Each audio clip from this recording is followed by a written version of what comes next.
Bonjour à tous les amis, aujourd'hui on se retrouve pour une toute nouvelle vidéo sur ma chaîne YouTube. Alors oui, je ne suis pas dans ma chambre, oui, je ne suis pas dans mon décor habituel, on est tout simplement devant le stade Mustapha Tchaker, le stade où évolue tout simplement la sélection algérienne. Comme je vous l'avais promis il y a quelques jours, on va bien évidemment suivre de très près cette double confrontation entre le Cameroun et l'Algérie. On est du coup aujourd'hui devant le célèbre stade algérien, le stade dans lequel l'Algérie n'a tout simplement jamais perdu. On espère évidemment que ça va continuer comme ça après et jusqu'au match retour. Alors je vais vous raconter rapidement comment est-ce que j'ai fait pour atterrir jusqu'ici. Malheureusement les billets pour l'Algérie étaient extrêmement chers. J'ai dû faire un périple avec mon père pour arriver du côté de Blida dans le 09. On est tout simplement parti d'Orly pour aller à Malaga en avion. Ensuite on a pris un bus du côté d'Almeria. Ensuite un bateau du côté d'Oran. On remercie le copain mon père Rachid qui est tout simplement venu nous récupérer du côté d'Oran. Et puis voilà, on est parti pour ce petit vlog. Du coup je voulais vraiment faire l'introduction de ce vlog devant le stade Mustapha Tchaker. Au moment où je tourne cette vidéo, on est tout simplement le jour du match aller entre le Cameroun et l'Algérie. Vous la verrez normalement cette vidéo le lendemain. Je vais tout simplement vous filmer tout ce que j'ai fait durant cette journée extrêmement importante pour le football algérien et même j'ai envie de dire pour le peuple algérien. On espère évidemment que les hommes de Belmadi réussiront à se qualifier. Allez, on est parti pour la suite de ma journée avec quelques images de ce magnifique stade.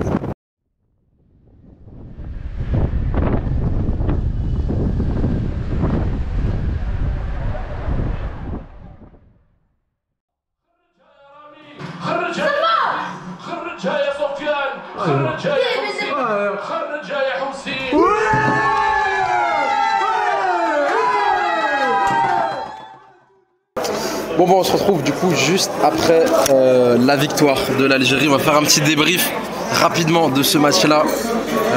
Écoutez, on va le faire après le débrief. Je le ferai, je pense, tranquillement à la maison. Je vais vous montrer ce que je mange ce soir. Voilà, après l'effort, le réconfort, on a stressé pendant plusieurs heures. Donc c'est vraiment typiquement... je vais pas dire que c'est typiquement algérien, les brochettes c'est international, mais c'est vraiment un kiff de manger ça, des bonnes brochettes d'escalope, des bonnes brochettes de merguez, des frites, de l'harissa, de la mayonnaise, bref, que demande le peuple, j'ai envie de vous dire. On se retrouve du coup après une fois que j'ai mangé tout ça pour le débrief de cette rencontre et pour le bilan de cette première journée dans ce vlog. Alors on se retrouve du coup quelques heures plus tard pour le débrief de ce barrage aller entre le Cameroun et la sélection algérienne. Et forcément, on peut être que fier de nos Fennecs qui se seront vraiment battus comme des vaillants. Écoutez, c'était le plan de départ de toute manière, aller du côté de Japoma, aller du côté de cette pelouse catastrophique. D'ailleurs, on ne reviendra pas évidemment sur l'électricité qui part pendant pratiquement 10-15 minutes en début de deuxième mi-temps. C'est évidemment un énorme sketch de l'organisation. Mais écoutez, on est là pour parler de ce qui s'est passé dans le rectangle vert. Et là, l'Algérie a tout simplement parfaitement bien maîtrisé son sujet. Alors, j'ai vu des réactions d'après-match qui m'ont personnellement assez étonné, notamment celle de Rigobert Song, le sélectionneur du Cameroun, qui s'est entre guillemets plaint de l'approche de l'Algérie et qui a tout simplement dit que voilà, les Camerounais étaient venus pour jouer au football et que c'était très difficile de pratiquer du football lorsque ton adversaire était évidemment reculé, quand ton adversaire était à 6, 7, 8 défenseurs. Mais écoutez, voilà, les Algériens sont venus dans une pelouse compliquée, dans une atmosphère difficile. On parle quand même d'un barrage aller de Coupe du Monde, donc je trouve ça quand même assez étonnant d'aller critiquer la façon de jouer de l'adversaire, surtout que le Cameroun n'a pas fait un grand match. Le Cameroun méritait clairement pas de gagner cette rencontre. Ils se sont procuré pratiquement aucune grosse occasion. Forcément, on est obligé de revenir sur le 5-3-2, sur le 3-5-2 de Djamel Belmadi, sur le 3-4-3 plutôt de Djamel Belmadi.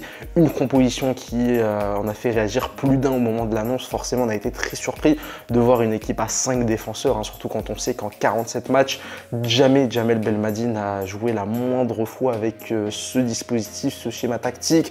Surtout quand on sait que c'est un schéma tactique qui nécessite du travail, c'est un schéma tactique qui nécessite des automatismes. Maintenant, voilà, avant la rencontre, moi personnellement, j'étais quand même plus ou moins rassuré. Je pense pas que Djamel Belmadi est quelqu'un d'inconscient. Je pense pas que Djamel Belmadi est quelqu'un de complètement fou. Il a préparé minutieusement cette double confrontation. Donc, si pour lui, de la compo à 5 défenseurs, c'était la meilleure composition d'équipe possible pour aller chercher un bon résultat du côté du Cameroun, écoutez, pourquoi pas. Et évidemment, au final, le résultat final, justement, lui a clairement donné raison. Surtout que quand on regarde cette équipe de l'Algérie, il y a quand même voilà, pas mal de joueurs qui sont habitués à jouer dans une défense à 5.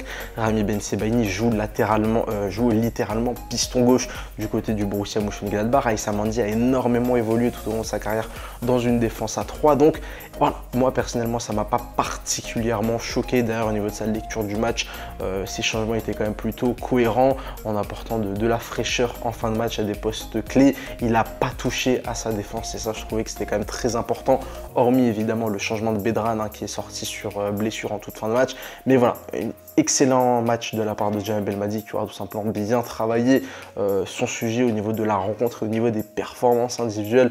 On est obligé évidemment de s'arrêter sur Super Slim, Islam Slimani, le meilleur buteur de l'histoire de la sélection algérienne, qui aura fait évidemment un excellent match en marquant tout simplement le but décisif. Un but qui nous rappelle forcément énormément le but qu'il avait marqué contre la Russie il y a de cela déjà 8 ans, ça fait quand même très longtemps. Il avait marqué, je vais pas dire exactement le même but, mais c'était un coup de pied arrêté qui venait du même endroit, une tête qui vient tromper tout simplement le gardien adverse, Onana, qui pourtant est sur la trajectoire du ballon, et c'est vraiment un énorme coup de smash de la part d'Islam Slimani. C'est un énorme coup de tête parce que Onana il est sur la trajectoire, mais la frappe et la tête est tellement puissante que finalement il est obligé de la laisser rentrer. L'Algérie fait évidemment une énorme opération en s'imposant pour la première fois de son histoire face au Cameroun en compétition officielle. On parle quand même d'une sélection camerounaise qui n'avait pas perdu à domicile depuis 1998. Il faut quand même se rendre compte en fait de l'exploit réalisé par les Fennecs et les hommes de Jamel Belmadi. Il reste évidemment encore 90 minutes pour valider ce billet pour le prochain mondial du côté du Qatar. Rien n'est fait. Pas de conclusion hâtive, mais quoi qu'il arrive, on a quand même vu de très bonnes choses. Voilà, un Ben Rayada qui s'est quand même très bien battu sur son côté droit, Ismaël Benasser qui confirme que c'est tout simplement l'un des meilleurs milieux de terrain. Un Riyad Mahrez un peu moins dedans, c'est vrai que ça aurait été quand même assez compliqué. Belaïli, j'ai énormément apprécié ses nombreux retours défensifs, et pour un joueur dont on a énormément critiqué la condition physique, au final il aura quand même réussi à finir la rencontre aujourd'hui. Beaucoup de retours défensifs, quelques belles percées offensivement, notamment en fin de match où il va complètement enrhumer le défenseur camerounais derrière centré pour Benebka qui n'est pas capable de redresser le centre et de la mettre au fond des filets. Enfin bref, on pourrait parler encore une fois pendant des heures, mais il reste encore 90 minutes.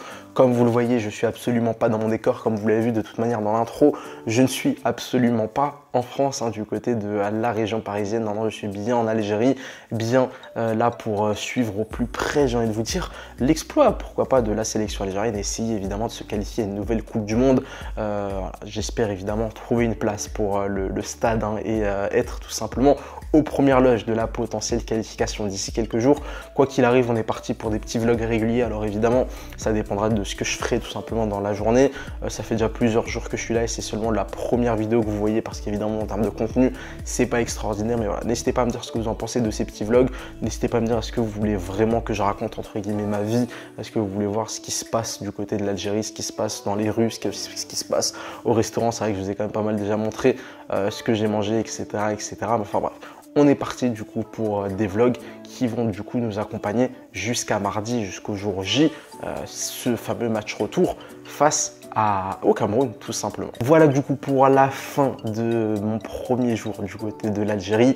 Une journée évidemment extrêmement dense où on aura fait beaucoup de choses et surtout où on aura vu du coup les hommes de Jamel Belmadi s'imposer 1-0 dans ce match aller face au Cameroun. N'hésitez pas à me donner vos tops et vos flops en commentaire. N'hésitez pas évidemment à me donner votre pronostic pour le match retour et surtout à me dire si vous appréciez ce petit format de vidéo. Si cette vidéo vous a plu, n'hésitez pas à mettre un petit like et à vous abonner pour ne pas louper les prochaines. N'hésitez pas à me suivre sur Twitter pour traquer l'emploi football.